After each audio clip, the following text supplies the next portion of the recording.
নৌ পরিবহন উপদেষ্টা brigadier general doctor M Sakhawat Hossain বলেছেন, অন্তর্বর্তীকালীন সরকারের পক্ষ থেকে পরিষ্কারভাবে জানানো হয়েছে যে ত্রয়োদশ জাতীয় সংসদ নির্বাচন ফেব্রুয়ারিতেই অনুষ্ঠিত হবে এবং সেই নির্বাচনের আয়োজনের পূর্ণ দায়িত্ব থাকবে নির্বাচন কমিশনের হাতে। সোমবার দুপুরে ভোলার চরফ্যাশন উপজেলার বেতুয়া লঞ্চঘাটে প্রধান অতিথি হিসেবে উপস্থিত থেকে নবনির্মিত লঞ্চ টার্মিনাল ভবন উদ্বোধন শেষে সাংবাদিকদের প্রশ্নের জবাবে তিনি এসব কথা বলেন। তিনি বলেন, ইলেকশন কমিশনার যখন সময় নির্ধারণ করবেন তখন সরকারের হাত ছোট হয়ে আসবে।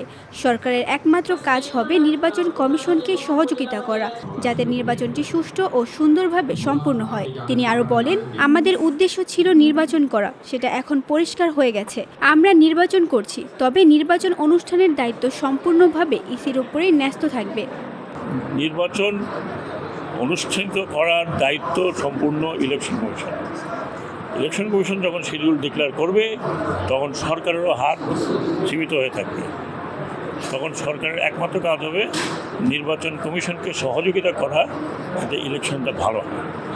এটাই পুলিশ বলেন, আর্মি বলেন, এখন তো আর্মিও ইলেকশন কমিশনের নিচে চলে যাবে। আমাদের তো যেটা ছিল সেটা হচ্ছে যে আমাদের উদ্দেশ্য নির্বাচন করা কি করা না,